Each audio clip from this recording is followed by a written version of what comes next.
उद्या सकाळी 8 वाजता येतो, दुपारी येतो, सायंकाळी येतो, रस्त्यात असे थापा मारणारे लोक आपल्याला भेटत असतात.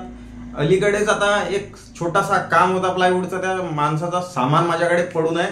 एक हप्ता झाला मित्रांनो, उद्या सकाळी 8 वाजता येतो ना भाऊ म्हणते. हप्ता झाला, फोन नाही लागत, ना त्याचा पत्ता आहे ना काही नाही. म्हणजे स्वतःच्या सामानाची सुद्धा या लोकांना पर्वा नाही. असेही काही लोक भेटत असतात. पैशाच्या बाबतीत तर बिलकुल दळभद्री लोक तर आहेतच काही, पण वेळेच्या बाबतीतही बस. आता ठेकेदाराची गोष्ट सांगतोय का, 2 महिन्यामध्ये बांधून देतो.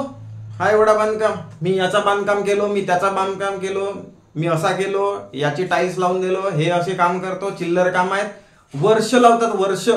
जिवंत उदाहरण आहे. पण यांना थोडीशी लाज शरम नाही. स्वतःचे फक्त पैसे भेटले, स्वतःच्या पैशासोबत फक्त यांना घेणं देणं असते. बाकी समोरच्याचा कोणताही नुकसान झाला, काही त्याच्यावर जरी बीतली तरी यांना फरक पडत नाही. तर अशा लोकांपासून थोडासा सांभाळून राहा. एखादी बांधकाम देत असेल तरी थोडासा एक ॲग्रीमेंट बनवू शकता तुम्ही की नाही एवढ्या ठराविक वेळेपर्यंत झाला पाहिजे. आणि एखादी जर तुमचा जसा आपण रोवना वगैरे करतो त्याच्यामध्ये हुंडाच असतो, काही विषय नाही. प्लायवूडचा काम म्हणा कोणताही, त्याच्यामध्ये सुद्धा लक्ष देऊन आणि कधीच ऍडव्हान्स पैसे पूर्ण पैसे देऊ नका. एवढी फसवणूक करतात. थोडेसे 500 रुपयाचा फरक जरी झाला तरी तो डबल येत नाही आणि चाटा मारते. जो काम एका दिवसात 15 मिनिटाचा आहे त्याच्यासाठी 10 वेळा बहाणे सांगतील आणि वेळ बिलकुल घालवून देतील. पळून जातो का, एवढा लहानसा काम आहे, एवढ्या छटाकभराच्या कामासाठी येऊ का तुझ्या कामावर, बाकीचे कामं नसेत का. काम घ्यायच्या पहिले बिलकुल असे दाखवतात जसे का हेच टोपणजे आहेत. तर अशा पद्धतीनं फसवणूक लोकांची करणे सुरू आहे. प्रत्येकाला एक एक वाईट अनुभव असेल प्रत्येक बाबतीत. आता कालच एखादा मी फोन आला होता की त्याचे कितीतरी 15 का काहीतरी हजार रुपये एकानं, तर त्याला कर्मचारी आहे तरी 4-5 महिन्यापासून त्याला झुलवत आहे पैशासाठी. महत्वाचे इमर्जन्सीमध्ये दिलो होतो का भाऊ म्हणते, पण वापसच देत नाही.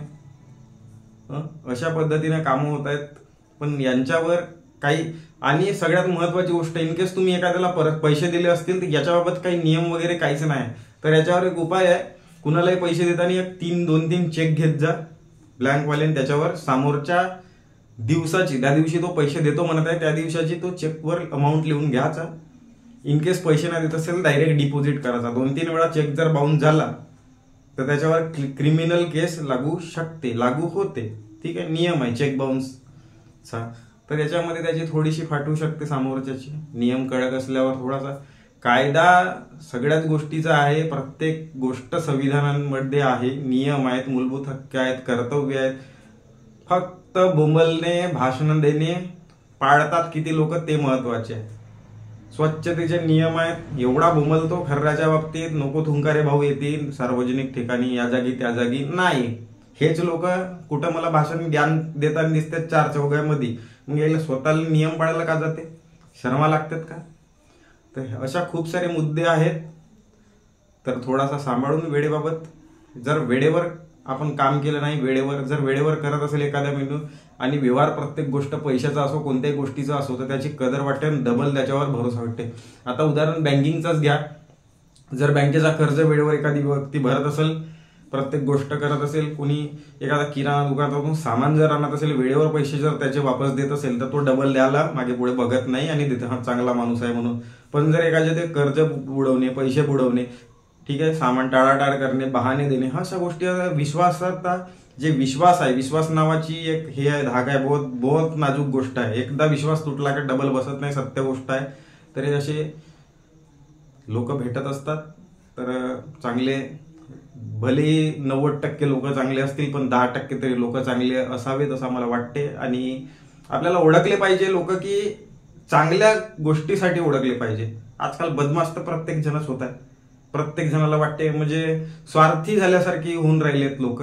पण याच्यामध्ये कुठेतरी चांगुलपणा दिसला पाहिजे, हेच माझा म्हणणं आहे. आणि असेच व्हिडिओसाठी चॅनल लाईक, शेअर, सबस्क्राईब करा. तुमच्या सर्वांचे लाडके गावाकडचे गुरुजी.